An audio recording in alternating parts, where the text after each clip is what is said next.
compris. Donc on va commencer. Donc aujourd'hui, 9 étapes pour mettre en place une stratégie d'inbound marketing.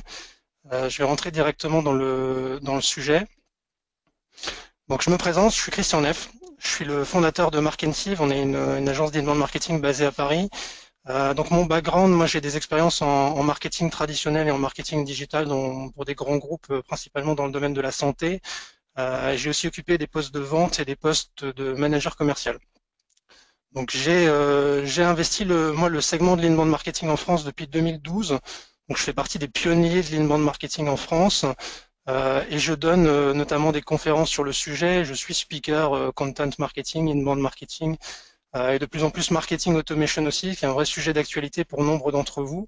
Donc vous allez pouvoir aussi vous connecter avec moi sur LinkedIn si vous le souhaitez, ou me poser des questions via Twitter. Je me ferai un plaisir d'y répondre.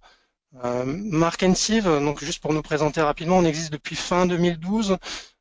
Donc on est une agence récente dans le monde des agences, mais surtout une agence expérimentée dans le secteur de l'inbound marketing, qui est quelque chose d'assez nouveau en France. L'inbound marketing, ça existe depuis 2006-2007 aux États-Unis, avec notamment l'essor d'HubSpot. En France, c'est plutôt 2012-2013. Donc on a été parmi les premiers à investir ce créneau-là. Aujourd'hui, Markentive, c'est des consultants qui sont formés sur le marketing automation, la production de contenu, le référencement naturel. Et on va accompagner des clients principalement B2B. 80% de nos clients aujourd'hui sont des entreprises B2B. 20% sont plutôt dans le secteur B2C. Et on va accompagner des gens, autant des startups que des PME, voire certains grands groupes, dans des secteurs d'activité variés, avec aujourd'hui une bonne pénétration dans le secteur du logiciel, notamment du logiciel en SaaS, des startups, de certains comptes industriels ou des entreprises du domaine du service. Donc, le sommaire de ce webinaire aujourd'hui, je vais passer rapidement sur pourquoi adopter une stratégie d'inbound marketing. Je pense que si aujourd'hui vous êtes là, c'est que c'est quelque chose d'intéressant pour vous, donc je vais pas m'étendre trop sur le sujet. Pour rentrer rapidement à ce qui nous intéresse aujourd'hui, à savoir les 9 points qui vous permettent de formaliser une stratégie d'inbound marketing. C'est un framework qu'on utilise en agence, on l'a trouvé efficace et on aimerait le partager avec vous aujourd'hui pour vous aider à formaliser ce projet-là. Et la troisième étape qui sera aussi assez succincte, c'est comment planifier ça et comment passer en mode action sur tous ces sujets. Donc pourquoi adopter une stratégie d'inbound marketing? Aujourd'hui, vous devez vous en rendre compte en tant que marketeur ou en tant que commercial. On peut acheter des photos dans des banques d'images où on voit des commerciaux avec des téléphones qui sont assez enjoués, assez heureux de faire leur travail. C'est de moins en moins une réalité, c'est de plus en plus difficile de prendre son téléphone et d'aller appeler un prospect, spécialement un prospect à froid. Donc ça, c'est aussi quelque chose sur lequel, avec l'inbound marketing, on va pouvoir avoir un impact. Le comportement d'achat des gens a vraisemblablement beaucoup évolué. Aujourd'hui, on n'attend pas à son bureau qu'un commercial nous appelle. On va par contre être assez vite enclin à faire des recherches dans les moteurs de recherche. On va naviguer sur les réseaux sociaux, on va consommer et acheter de manière différente et vu qu'on achète de manière différente, nous en tant que marketeurs, on va aussi devoir s'adapter à ces nouveaux trends de consommation. Les marques doivent aussi se concentrer sur les problématiques de leurs prospects avant de vendre des solutions. Habituellement, le marketing est très promotionnel, on vante les spécificités ou les bénéfices de nos produits. Plutôt que de se concentrer sur nos cibles et sur les vraies problématiques qu'elles ont et comment on est capable d'y répondre. Donc ça, c'est aussi un shift qui est en train de s'opérer, c'est aussi une tendance dans laquelle il faut s'immiscer. Ce qui fait que finalement, le rapport de force s'est inversé, on n'est plus là avec des messages promotionnels qu'on va essayer de pousser auprès de nos cibles, on a vraiment un rapport de force qui s'est inversé, où on était très push avec des messages publicitaires, maintenant on va être plutôt pull, à essayer d'attirer vers nous une audience qualifiée qui est susceptible d'acheter nos produits. Et l'inbound marketing va venir répondre à ce changement de paradigme en attirant des étrangers sur notre site internet, en faisant des visiteurs, et puis en transformant aussi ces visiteurs-là en contacts qualifiés qu'on va pouvoir ensuite trier, segmenter, éventuellement faire monter en maturation avec des programmes de lead nurturing, dans le but de les transformer en clients. Et si ça se passe bien, c'est quelque chose d'encore plus difficile à faire, c'est d'en faire des promoteurs ou des ambassadeurs qui vont encore une fois nous permettre d'attirer encore plus de gens auprès de nous, les faire venir sur notre site et de reboucler l'ensemble de la démarche. Donc aujourd'hui, c'est vraiment dans ce changement de rapport de force qu'on va s'inscrire avec cette méthode. Si vous êtes là aussi aujourd'hui, c'est parce que c'est pas si facile que ça. L'inbound marketing, c'est quelque chose de compliqué, c'est quelque chose de précis. Il y a beaucoup de disciplines différentes. On parle de SEO, ça vous en faites certainement tous. On fait du contenu, vous en faites toujours, même si vous n'avez pas un dispositif digital très abouti, vous avez toujours fait des plaquettes, vous avez toujours fait quelques guides, quelques livres blancs, quelques vidéos, quelques témoignages. Donc vous avez du contenu, vous êtes présent à minima sur les réseaux sociaux, vous faites des campagnes email, peut-être sur des bases achetées, peut-être sur vos bases prospects. Donc vous faites déjà un certain nombre de choses qui s'inscrivent dans cette démarche-là. C'est aussi compliqué parce que entre 95 et 99,9% de vos visiteurs aujourd'hui ne vont pas vous demander spontanément un devis ou ne vont pas vous adresser un message ou ne vont pas vous téléphoner.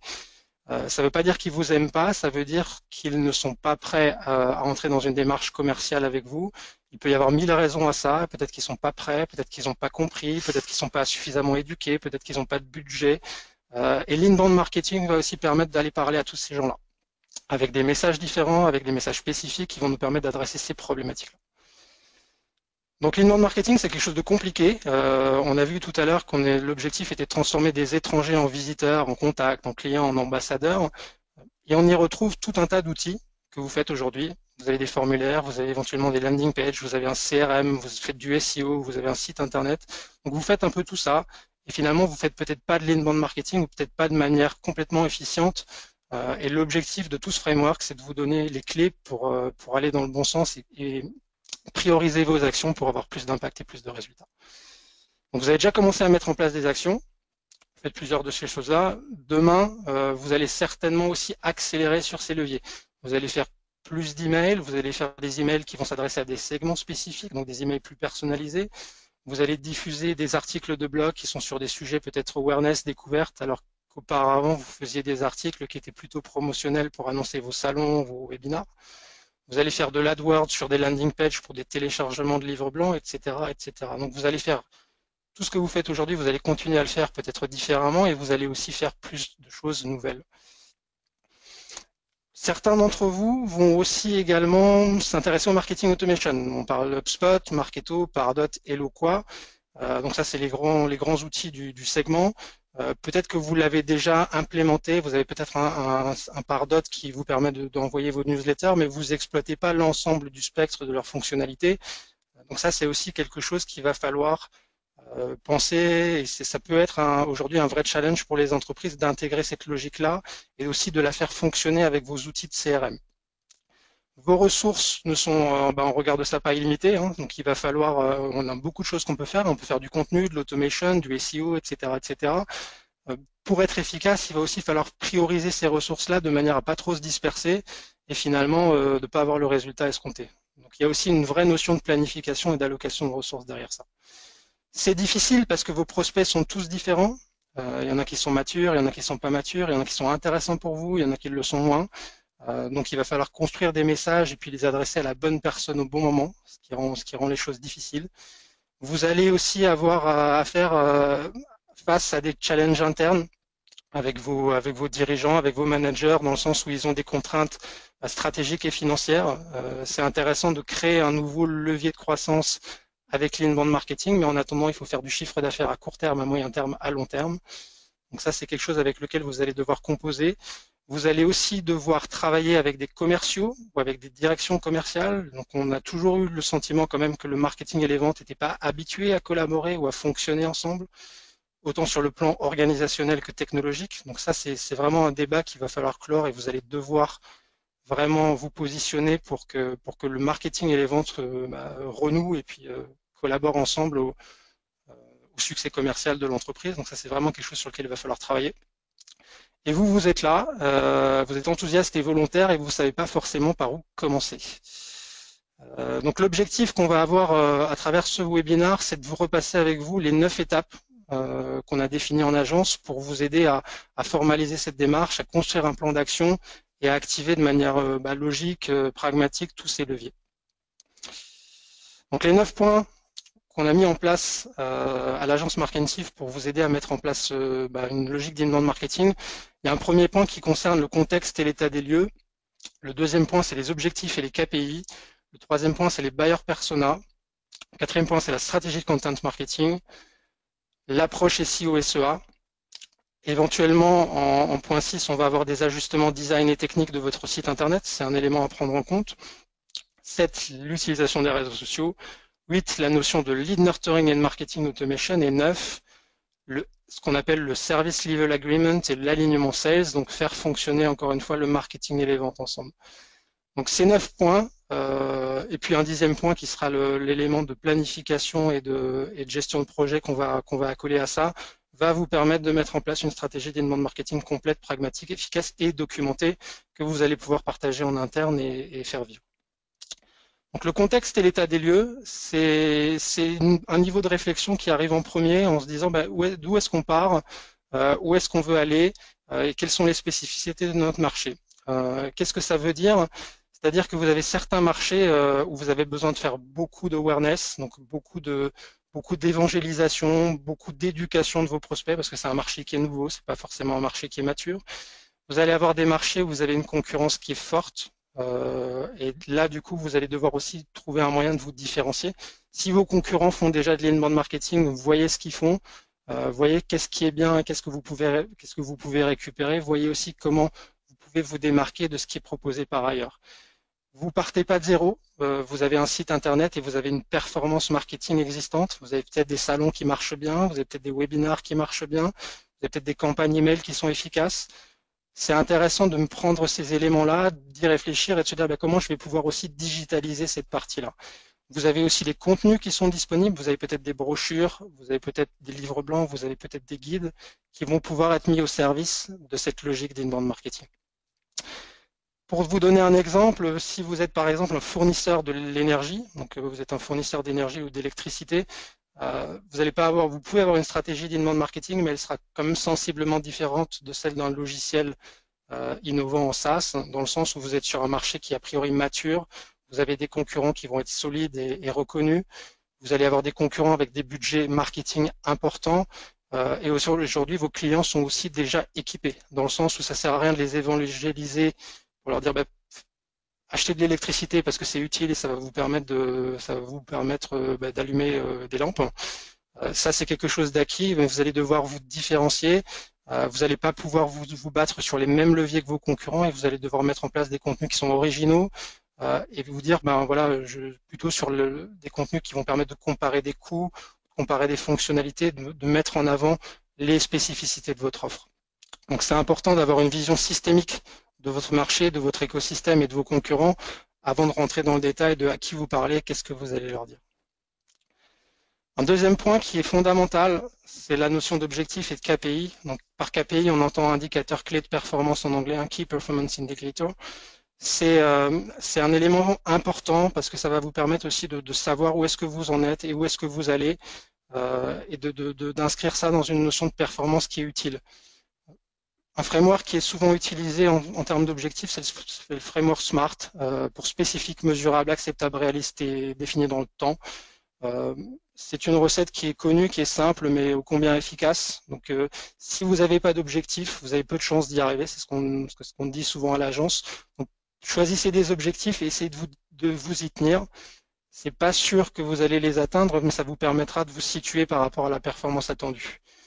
Généralement, en inbound marketing, on va avoir des indicateurs clés de performance qui sont le trafic, donc combien votre site internet est capable de générer de visiteurs, combien de leads vous allez générer en phase de découverte, combien de leads vous allez générer en phase de réflexion intermédiaire, combien de leads sont des leads très chauds qui sont susceptibles d'accepter ou de s'inscrire dans un devis, et combien de clients in fine vous allez atteindre. Alors, il y a toujours un décalage entre ce que vous voudriez atteindre et ce qui est réaliste. Donc, essayez de calculer en fait vos ratios actuels. D'où est-ce qu'on part en termes de visites? Qu'est-ce qu'on aimerait atteindre en termes de clients? Et essayez derrière de faire la part des choses entre ce qui est faisable, ce que vous pouvez atteindre et aussi en prenant en compte de là où vous partez. Ça sert à rien de se mettre des objectifs inatteignables parce que vous n'allez pas pouvoir mesurer votre performance réelle et la progression que vous allez avoir. L'inbound marketing s'inscrit dans une démarche d'amélioration continue. Donc, c'est important pour vous de définir des objectifs, quitte à ce qu'ils soient assez faibles au départ, mais qu'ils soient tenables et que vous allez derrière pouvoir monter en puissance avec le développement de vos différentes activités et les résultats que vous allez aussi avoir au fur et à mesure de cette démarche-là. Les buyer persona, donc ça c'est une notion qui est importante en inbound marketing. Elle symbolise une représentation fictive et théorique de vos clients idéaux. Donc c'est une notion qui est super importante et il y a plusieurs moyens de les déterminer parce que c'est les gens à qui on va parler, c'est vos prospects idéaux, c'est vos clients cibles. Vous pouvez par exemple avoir des échanges avec vos clients actuels, vous pouvez avoir des échanges avec des commerciaux ou des directeurs commerciaux dans votre entreprise. C'est intéressant de discuter avec eux parce que c'est eux qui voient au quotidien vos clients, c'est eux qui font face à leurs objections, c'est eux qui doivent leur apporter des arguments spécifiques et connaissent vraiment la réalité du terrain, là où parfois en tant que marketeur, on est un petit peu préservé et pas suffisamment exposé à la vraie réalité du terrain. On peut aussi utiliser des études de marché. Donc rien n'est de trop pour définir des buyer personas. C'est important qu'on accorde pas mal de temps à cette démarche-là pour bien comprendre en quoi notre buyer persona va être susceptible d'être intéressé par nos produits, quel est son quotidien, quelles sont les alternatives auxquelles il est potentiellement exposé.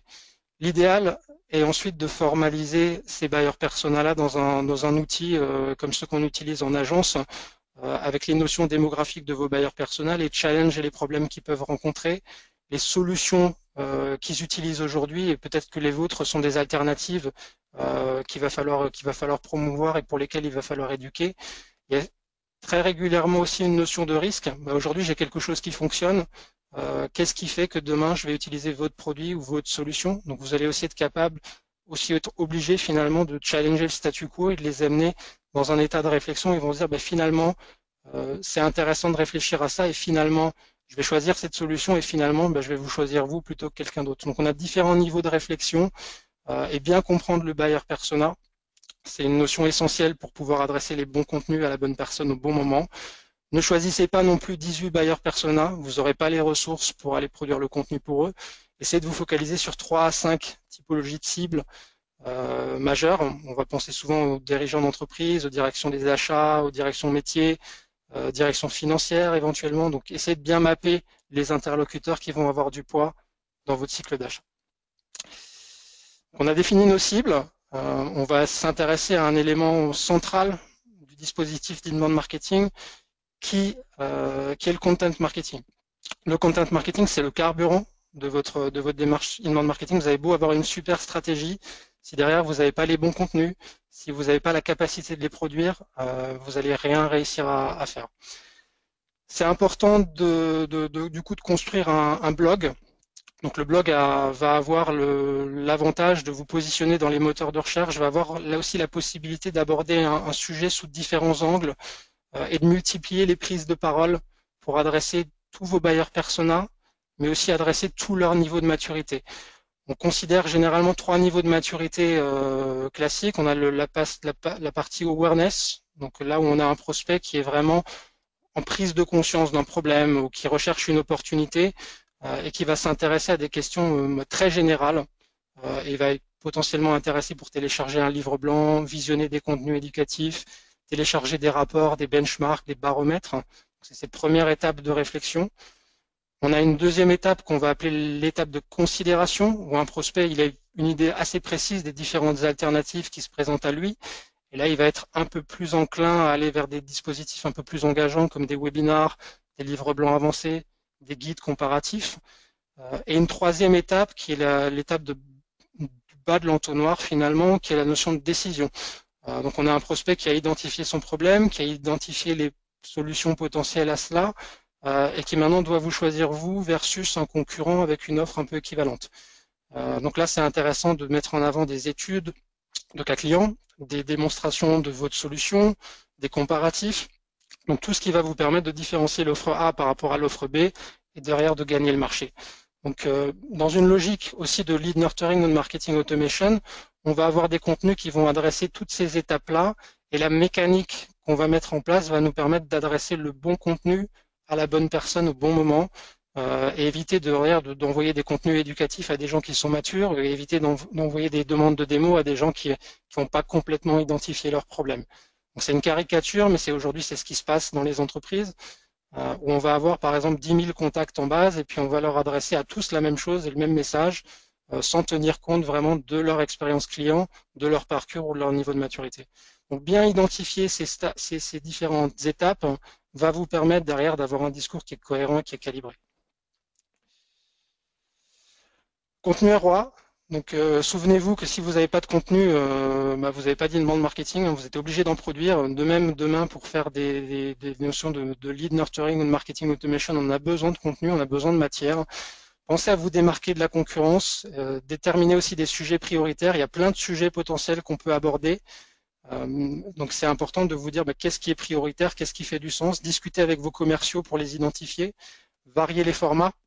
C'est bien d'avoir des articles de blog, mais les articles de blog ne permettent pas de convertir. Vous allez aussi avoir besoin de livres blancs, de guides pratiques, de webinars, etc., etc. Va essayer aussi de multiplier les différentes offres. On voit souvent des entreprises qui ont des livres blancs de 50, 60, 70 pages. Préférez avoir 5, 6, 7 offres d'une dizaine de pages qui sont plus ciblées et qui vont vous permettre d'animer le cycle de vente avec des contenus un peu plus spécifiques. Pensez aussi à recycler l'existant et à varier les formats, dans le sens où si vous avez un livre blanc qui fonctionne bien, pensez peut-être à l'utiliser en tant que webinar, essayez d'en faire une infographie, essayez d'en faire une vidéo. Le plus dur étant souvent de construire la matière de fond, mais essayez derrière d'être assez astucieux pour recycler ça et aller dans le bon sens en optimisant vos ressources. Important aussi, c'est le dernier élément qui est listé ici, c'est la notion de rythme.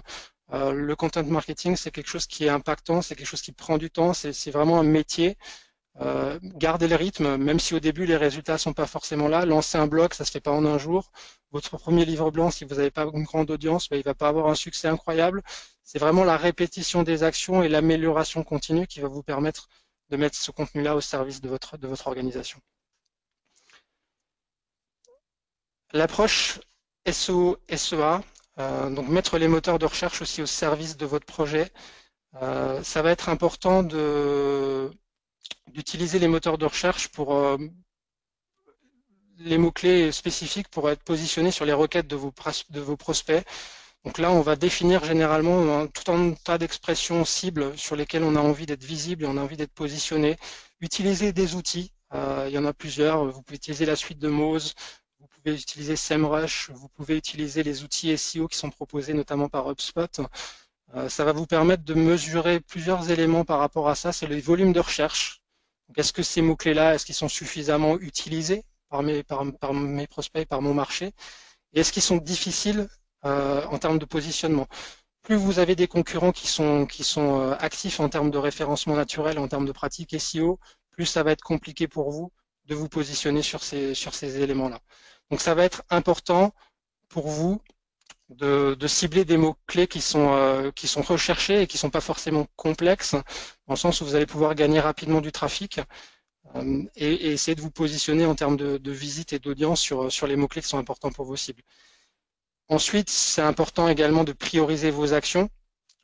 C'est parfois plus logique d'aller travailler sur un mot-clé où vous êtes par exemple 11e, 12e, c'est-à-dire premier ou deuxième de deuxième page Google, plutôt que d'aller travailler sur un mot-clé où vous n'êtes même pas dans les 100 premiers résultats, où finalement il va y avoir beaucoup de temps pour que vous ayez vraiment un impact sur votre trafic et sur votre génération de leads.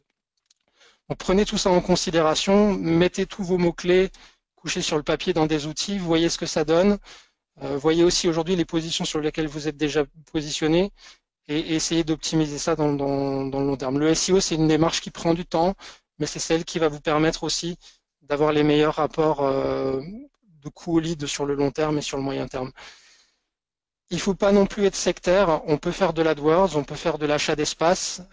Ça répond à la même logique. Si vous avez un inbound marketing, donc finalement une capacité à générer du trafic et à la convertir, ça peut être intéressant d'acheter de l'AdWords, donc de vous positionner de manière artificielle avec ces annonces qu'on voit sur les moteurs de recherche en position 1, 2, 3.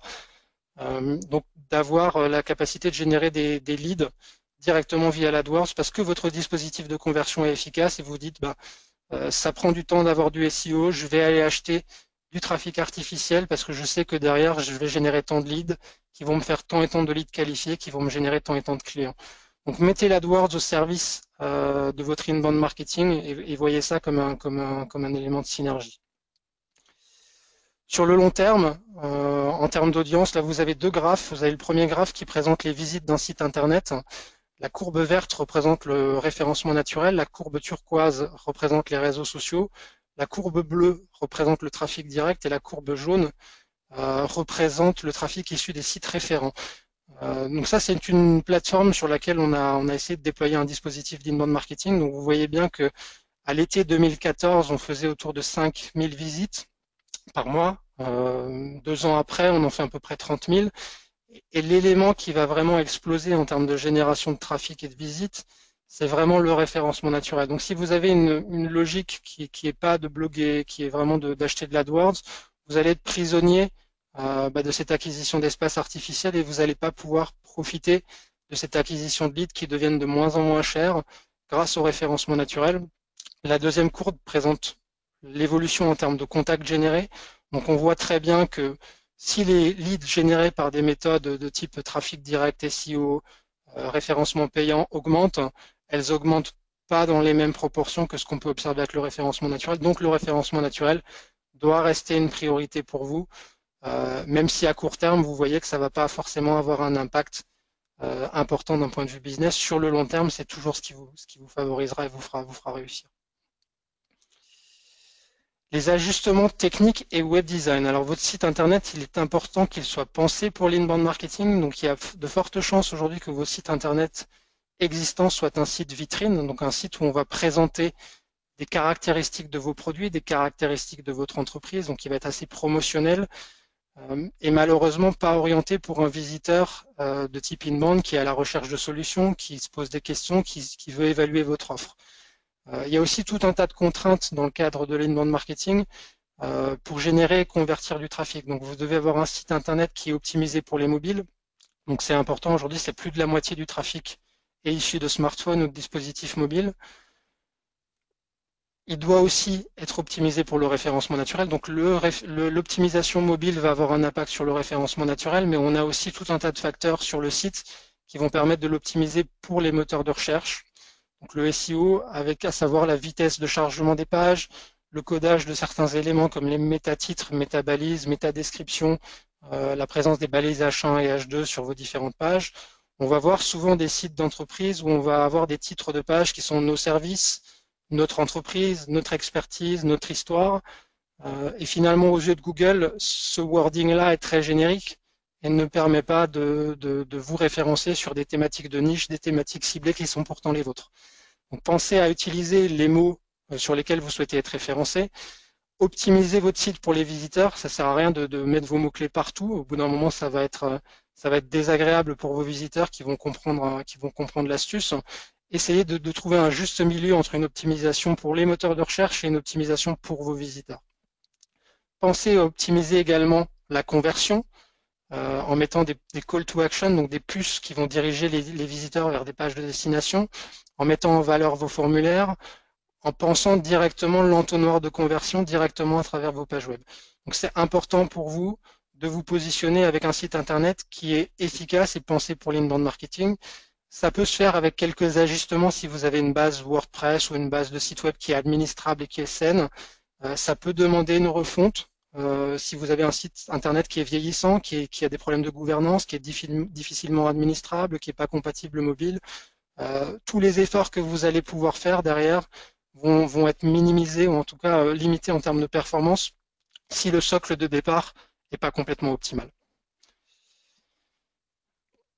Il est aussi important dans ce cadre-là de voir votre site internet comme un organisme vivant. Malheureusement, beaucoup d'entreprises aujourd'hui font un site internet, le mettent en ligne et puis le revoient tous les 2 à 3 ans. Et entre-temps, elles n'y touchent pas ou elles ne font pas d'optimisation ou d'amélioration. Donc c'est important de voir votre site internet comme étant quelque chose qui va être vivant, qui va être revu, qui va être optimisé en continu, de manière à toujours aller dans le sens d'une optimisation de trafic. Donc pensez votre site de manière itérative, pensez-le de la même manière que votre stratégie marketing, c'est quelque chose que vous allez devoir revoir. Peut-être une fois par mois, vous allez rajouter des pages, vous allez faire des optimisations, vous allez changer la couleur d'un formulaire, changer une image. Tout ce qui pourra améliorer la conversion et la génération de trafic de votre site internet est quelque chose auquel vous devez penser et voyez votre site internet comme étant quelque chose d'agile et d'évolutif. Social media marketing, ça c'est aussi un levier important qu'on va utiliser. Pensez à mettre les réseaux sociaux au service de votre stratégie inbound marketing. Donc on remarque de temps en temps des entreprises qui utilisent Twitter, qui utilisent LinkedIn pour aller diffuser des informations directes sur leurs actualités, sur leur entreprise en disant on est présent à tel salon, voilà une photo de notre bureau, voilà les vœux de fin d'année, etc., etc. Donc des activités qui vont être très push et qui vont pas forcément permettre de régénérer du trafic vers le site internet. Donc important quand vous diffusez des liens, quand vous diffusez des statuts, des posts ou des actualités, essayez d'inscrire ça dans une logique de rapatriement de trafic vers votre site internet, de rapatriement de trafic vers vos landing pages, d'inscription à des événements, d'inscription à des webinars. Essayez de faire en sorte que ce soit un prolongement de votre stratégie inbound marketing, un outil de diffusion de vos outils de conversion, de vos pages de destination, de vos contenus, de vos articles, de manière à ce que vous soyez capable d'optimiser votre génération de trafic et votre génération de contacts. Point intéressant également, aujourd'hui les réseaux sociaux proposent des régies publicitaires qui sont plus ou moins efficaces ou plus ou moins intéressantes en fonction des réseaux sociaux. LinkedIn propose de faire ce genre de choses-là. C'est intéressant en B2B, puisqu'on va pouvoir cibler les types d'entreprises, les tailles d'entreprises, les typologies de postes et générer de l'affichage pour des démos logiciels, pour du téléchargement de livres blancs, pour des articles de blog, à une audience qui est extrêmement ciblée. Donc si vous opérez sur un marché de niche, ça peut être intéressant de vous pencher sur les LinkedIn Ads. Cependant, c'est généralement des coûts qui sont assez élevés. On va être entre 3 et 10 euros le clic. Donc ça peut rapidement chiffrer, mais si derrière vous êtes sur des marchés à forte valeur ajoutée, ça peut avoir du sens. On va retrouver un peu la même logique sur du Twitter. On va pouvoir sponsoriser les tweets. Ça aussi, encore une fois, c'est très cher. Notre expérience en tant qu'agent, c'est que c'est un rapport qualité-prix qui n'est pas forcément favorable sur Twitter. C'est une régie publicitaire qui est très chère. Donc on l'utilise assez peu, sauf si les budgets sont très importants et le marché le permet. Et l'autre régie publicitaire qu'on utilise beaucoup et de plus en plus, autant en B2B qu'en B2C, ça va être Facebook. Donc Facebook permet un ciblage intéressant et qui permet derrière d'optimiser la conversion et la génération de trafic vers vos sites. On peut avoir des clics vers votre site à hauteur de quelques centimes, ce qui est vraiment très intéressant pour lancer un site, lancer une audience.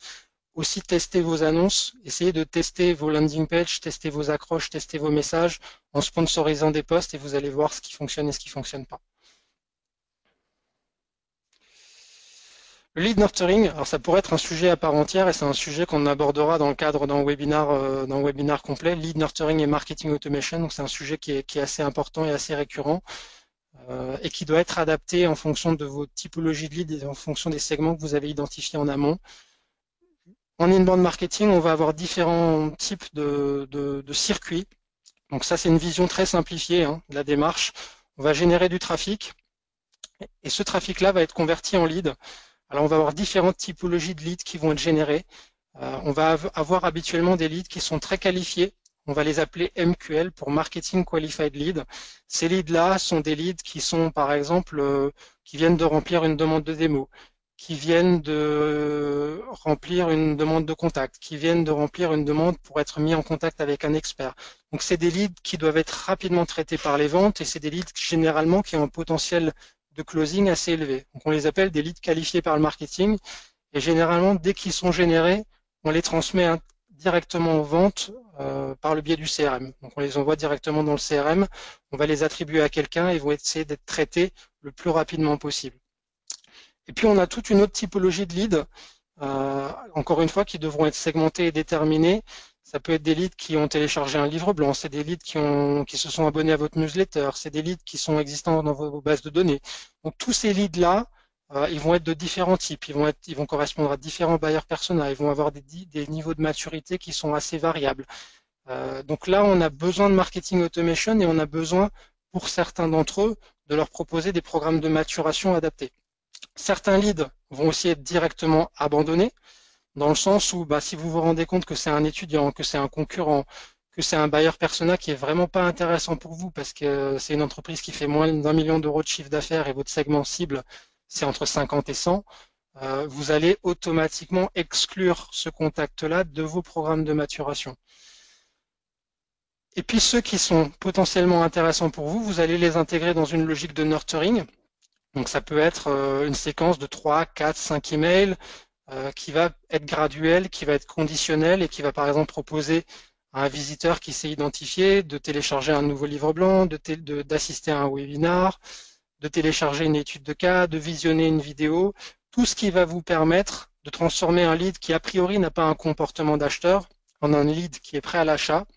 Et c'est pour ça qu'on retrouve encore une fois cette notion de MQL, une partie de ces leads-là qui sera derrière directement adressée aux ventes pour être travaillée. On peut aussi voir cette notion de nurturing comme étant un effort conjoint aux ventes. Donc pendant le cycle de vente, notamment en B2B, certains d'entre vous, dans certaines de vos entreprises, vous allez avoir des cycles de vente qui sont longs, qui peuvent être plusieurs mois, voire plusieurs années. Et en attendant, qu'est-ce qu'on fait avec nos contacts? Comment on les nourrit? Est-ce qu'on les invite à des événements? Donc le marketing peut avoir un effet du coup parallèle à la démarche de vente pour pouvoir faire monter en maturité vos contacts et puis travailler l'image de votre entreprise et la montée en maturité du contact. Un petit framework qu'on utilise aussi à l'agence, c'est cette petite matrice à 2 entrées. Alors elle est simpliste, hein, mais c'est toujours de vous rappeler ça. C'est que vous avez 2 dimensions généralement sur un contact. C'est est-ce que le contact, c'est un good fit pour vous? Donc est-ce qu'il est intéressant pour votre entreprise en termes de typologie de marché, en termes de typologie d'interlocuteur, en termes de vertical, en termes de taille d'entreprise, etc., etc. Est-ce que c'est une entreprise avec laquelle vous avez l'habitude de travailler qui représente du coup un bon fit par rapport à votre offre de service ou votre produit? Ou est-ce qu'en revanche, ou est-ce qu'au contraire, c'est plutôt un bad fit? Donc est-ce que c'est un étudiant? Est-ce que c'est un concurrent? Est-ce que c'est un freelance? Est-ce que c'est la typologie d'entreprise que vous cherchez à éviter? Et la deuxième dimension, c'est est-ce que c'est un prospect qui manifeste de l'intérêt ou c'est un prospect qui manifeste pas d'intérêt? Et en fonction de ces 2 dimensions-là, vous allez être capable de vous dire est-ce que c'est finalement un contact que je vais adresser directement parce qu'il est et intéressant pour moi et intéressé par moi, ou est-ce que c'est un contact que je vais plutôt intégrer dans une logique de lead nurturing ou de marketing automation de manière à le faire monter en maturité avant de l'adresser aux ventes, ou est-ce qu'au final c'est un contact qui est ni intéressant pour moi ni intéressé et je vais peut-être le supprimer. Il ne faut pas avoir peur de supprimer des contacts. On remarque souvent dans les entreprises des contacts qui sont présents dans des bases de données depuis plusieurs années, qui ouvrent jamais un email, qui vraisemblablement ne sont pas intéressés, mais on continue à les nurturer, on continue à leur envoyer des mails qui les intéressent pas, et ça fausse nos chiffres, ça fausse notre analyse, et ça nous aide pas à aller dans le bon sens. Donc pour mettre en place cette logique de nurturing, il y a un élément fondamental, c'est la notion de segmentation.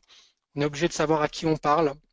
Donc on a besoin d'avoir la typologie de poste de la personne, la typologie de verticale de marché. Et plus on aura d'informations segmentantes sur nos contacts, plus on sera capable d'aller loin dans la finesse des messages, dans la personnalisation des messages. C'est important également de paramétrer les bons formulaires sur vos sites internet.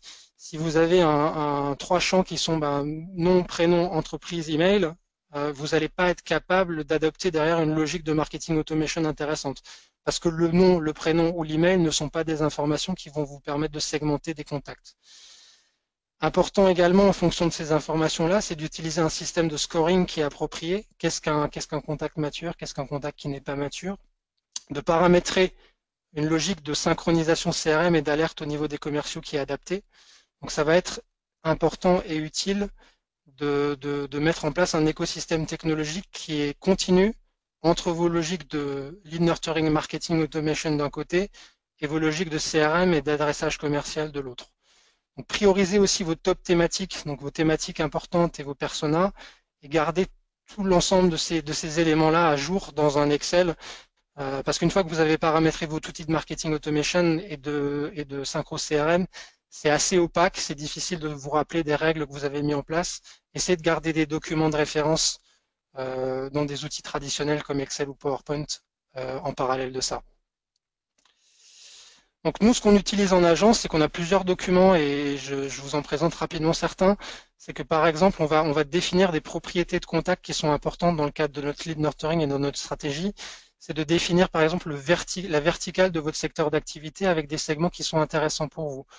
Donc par exemple, est-ce que votre entreprise est plus spécifiquement amenée à travailler avec de la banque, avec des startups, avec des entreprises du numérique, avec des entreprises du conseil, de l'agriculture, etc., etc. Donc utiliser ce champ-là comme étant un champ segmentant. Utiliser aussi des champs par rapport à la qualification du projet. Est-ce que c'est quel est le projet prioritaire de l'entreprise? Quel est le planning de son projet? Quel est le chiffre d'affaires de cette entreprise-là? Quelle est la typologie de l'interlocuteur? Est-ce que c'est plutôt un directeur général? Est-ce que c'est plutôt un directeur des achats ou un directeur d'une fonction métier? Et le fait d'utiliser ces propriétés de contact-là et de les utiliser dans vos formulaires, et sur vos landing pages, dans vos pages de destination, sur votre site internet, va vous permettre directement d'aller segmenter, d'aller mettre en fait les, euh, les contacts que vous allez générer dans les bonnes listes de manière derrière à les traiter de manière spécifique, qu'ils doivent être traités commercialement rapidement ou au contraire qu'ils doivent être nurturés et adressés dans le temps. Ça sert à rien d'appeler directement quelqu'un qui dit bah, j'ai pas de projet ou j'ai pas de projet à court terme. Vous risquez quand même de vous heurter à un certain rejet de la part de cette personne-là. Donc utilisez ces informations-là, préparez-les en amont, couchez-les dans des documents qui sont des documents de synthèse qu'on va pouvoir utiliser et améliorer, et ça vous donnera votre data model pour l'ensemble de votre démarche inbound marketing par la suite. De la même manière pour les formulaires, vous allez avoir des formulaires qui sont des formulaires de contact, vous allez avoir des formulaires de démo, vous allez avoir des formulaires de rappel par un expert, des formulaires de téléchargement de livre blanc, matérialiser sur un document Excel aussi l'ensemble de vos différents formulaires. Ça vous permettra derrière d'être agile en termes de scoring en disant bah, il a soumis une fois le formulaire de contact, il a soumis 2 fois le formulaire livre blanc, je vais le segmenter et le scorer sur cette base-là. Là aussi, vous utilisez un formulaire différent à chaque fois, vous allez derrière assez vite limiter dans l'évolution de vos stratégies inbound marketing, puisque demain, vous allez peut-être avoir 30, 40, 50 formulaires différents. Ça deviendra une usine à gaz. Vous allez avoir du mal à vous en sortir et à pouvoir actionner ça de manière pragmatique. Et ça multipliera également les risques d'erreur de votre côté. Donc, essayez de construire sur des documents simples vos propriétés de contact de segmentation, vos formulaires, de manière à ce que votre stratégie de marketing automation derrière, elle puisse vivre et être efficace. Le scoring, c'est aussi un élément que dans la stratégie d'inbound marketing, on va être amené à construire. En fonction des outils, il y a différentes approches, mais généralement, on a des éléments qui vont donner du score positif, donc qui vont donner des points à la personne, et des éléments qui vont donner du scoring négatif, donc qui vont retrancher des points. Dans l'exemple que vous voyez ici, en fait, on voit que le contact va gagner des points selon le fait qu'il soit un directeur général, un directeur marketing, qu'il appartienne à la direction commerciale. Et il va en revanche perdre des points si c'est un étudiant, un freelance, un candidat à une offre d'emploi. Donc ça, par exemple, c'est un niveau de scoring qui est adressé directement sur la typologie d'acteurs à laquelle on est confronté. Vous allez en avoir d'autres, par exemple, sur le chiffre d'affaires de l'entreprise, qui peut être plus ou moins intéressant pour vous. Vous allez en avoir d'autres sur le secteur éventuellement d'activité, sur la typologie du projet qui a été renseigné par le lead. Donc tous ces éléments-là vont vous permettre de vous dire, bah, tiens, entre un lead qui a un score de 100 et un lead qui a un score de 0, je vois clairement que mon succès commercial et ma stratégie de nurturing va être clairement différente. On remarque généralement deux typologies d'éléments qui vont conditionner le scoring. Il y a un élément qui est plutôt accroché aux facteurs sociodémographiques, donc la typologie de poste, la typologie de société, tout ce qui a été renseigné par l'utilisateur, et des éléments qui sont plutôt des éléments d'intérêt ou de comportement. Et là, on va retrouver par exemple le nombre de visites sur la page, le côté récent des activités du contact. Est-ce qu'il a cliqué dans des emails? Est-ce qu'il a visité des pages? Est-ce qu'il a ouvert des emails, etc., etc. Donc tout ce qui va pouvoir attester de l'intérêt de cette personne-là, ou est-ce qu'en revanche il a fait un opt-out email, donc est-ce qu'il s'est désabonné de vos campagnes? Donc tous ces éléments-là vont être des éléments de comportement sur lesquels on va aussi pouvoir scorer et derrière avoir une idée de l'intérêt et du fit de notre visiteur et de notre contact. Un élément important et ô combien difficile dans cette stratégie d'inbound marketing, c'est la notion de service level agreement et d'alignement sales et marketing, donc le framework qu'on va utiliser pour faire fonctionner le marketing et les ventes ensemble de manière efficace. Donc c'est une étape qui est importante et qui va être plus ou moins difficile à mettre en place selon votre structure. C'est important pour vous en tant que marketeur d'avoir le support de votre management dans cette étape-là. Si vous vous battez contre les ventes, vous allez avoir du mal à mettre en place une logique d'inbound marketing efficace. vous allez avoir du mal à atteindre une bonne performance. Donc c'est important, lorsque votre entreprise va adopter l'inbound marketing, c'est de faire fonctionner les ventes et le marketing ensemble et d'y aller étape par étape. Donc vous allez avoir besoin d'une communication qui est intéressante, intelligente, où chacun va pouvoir communiquer sur les réalisations des uns et des autres. Si vous faites un nouveau livre blanc, si vous faites un nouvel article, essayez de communiquer dessus, essayez de prévenir les vendeurs, essayez de leur faire comprendre toutes les communications et le nurturing qui est en place. Essayez également de mettre en place des objectifs qui sont communs. Donc si vous, dans la définition des objectifs, il était convenu que vous ayez 10 000 visites pour 500 leads et 200 MQL, et si vous tenez à ces objectifs-là, c'est important que les commerciaux s'engagent également à travailler vos 200 MQL, parce que sinon vous travaillez pour rien à générer des leads qui sont pas traités, mal traités ou pas traités dans les temps. Donc c'est important que vous ayez un niveau d'alignement qui est bon et une communication qui est fluide. Donc nous, on conseille généralement des meetings qui sont mensuels entre le marketing et les ventes et qui permettent de passer aussi en revue tous les leads qu'on a générés. Vous, en tant que marketeur, vous allez générer du lead. Donc pour vous, c'est des adresses email, c'est des contacts, c'est des caractéristiques. C'est intéressant d'avoir le feedback des ventes pour savoir est-ce qu'on est dans la bonne direction en termes de génération de leads. Est-ce que c'est des leads qui sont qualifiés? Est-ce que c'est des leads qui sont intéressants? Est-ce qu'il y a des changements qu'on doit faire dans notre stratégie marketing aujourd'hui pour avoir des leads qui sont peut-être un peu plus avancés? Est-ce qu'on doit les nurturer de manière différente? Est-ce qu'ils arrivent trop vite dans les mains des vendeurs? Est-ce qu'on doit les nurturer plus longtemps, etc., etc. Donc rentrez dans une logique d'amélioration continue, soyez assez indulgent avec vous-même et instaurez une vraie communication entre le marketing et les ventes et formalisez ça dans un document avec des règles de fonctionnement qui sont claires et comprises de tous. Et c'est ce qu'on appelle un service level agreement. Donc mettez ça en place et essayez d'avoir le support de la direction de manière à ce que cette démarche-là soit vraiment stratégique et perçue comme stratégique au niveau de l'entreprise.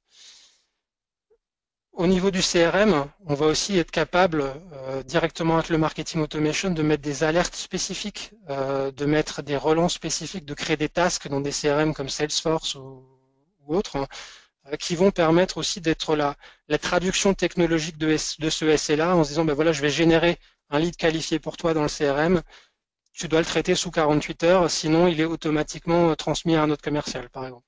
Donc ça, c'est des choses technologiquement qu'on peut mettre en place, et tout dépend encore une fois de la profondeur et des spécificités qu'on va mettre en place dans ce service level agreement, et qui reste vraiment un facteur clé de succès pour vous. Le planning et la mise en place du plan d'action. Donc ça, c'est un peu le 10e point de cette stratégie. On a vu pas mal de choses. Alors, on n'a pas pu rentrer forcément dans le détail de ces 9 points. Ils sont tous très importants et pourraient presque tous faire l'objet d'un webinar à part entière. Le 10e point de cette stratégie-là, et c'est un des plus importants à notre sens, et c'est souvent celui-là qui est un peu négligé dans les entreprises, c'est qu'on va commencer à tout faire un peu en même temps.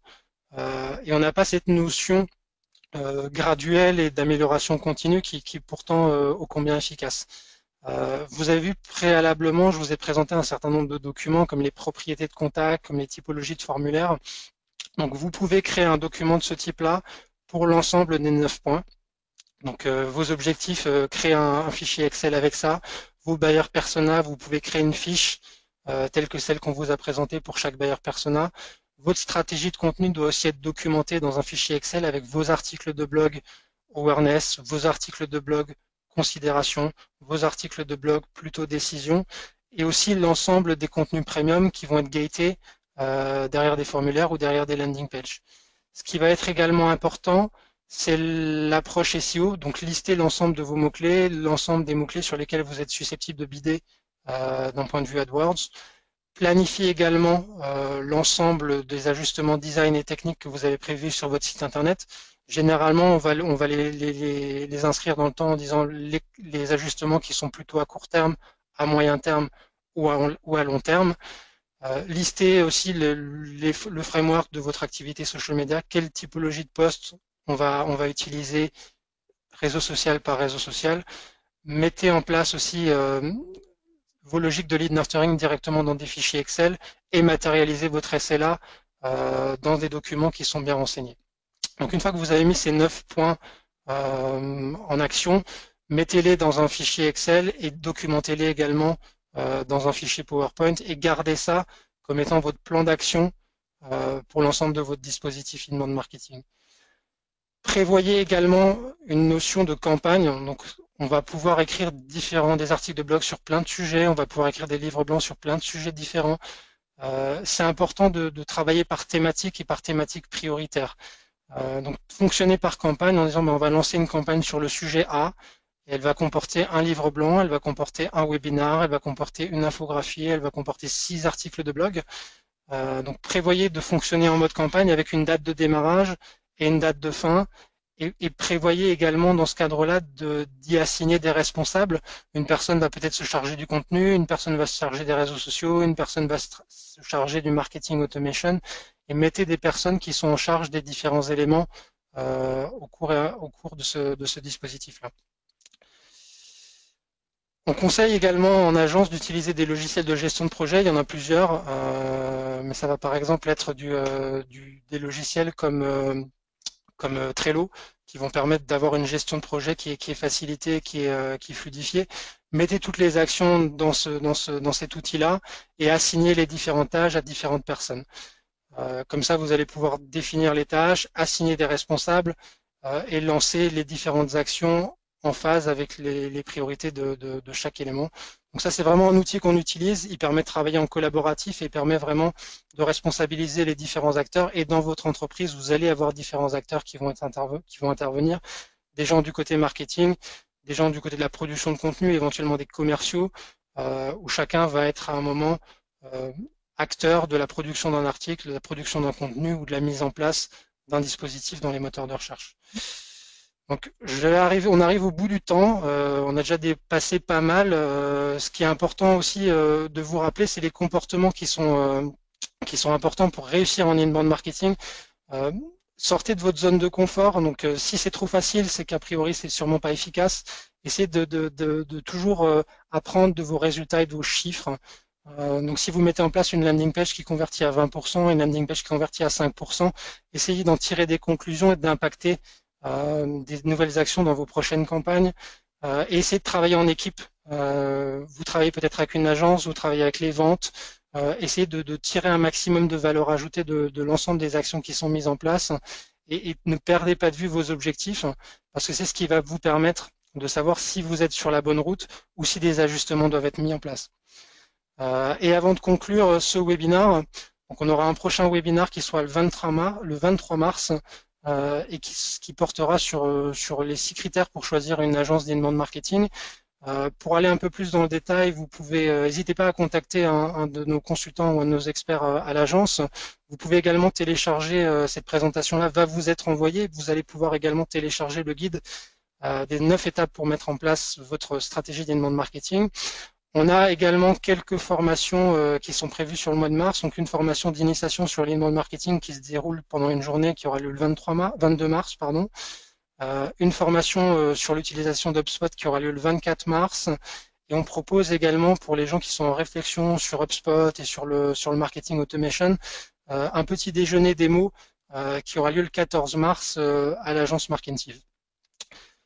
Voilà, n'hésitez pas à nous contacter, vous avez ici nos coordonnées, elles vont vous être envoyées par email et je vous remercie du coup pour avoir assisté à ce webinaire et j'espère que vous serez plus nombreux la prochaine fois. N'hésitez pas à nous envoyer des feedbacks et des retours, ça a été très intéressant pour nous de vous avoir avec nous et j'espère qu'on vous reverra très bientôt.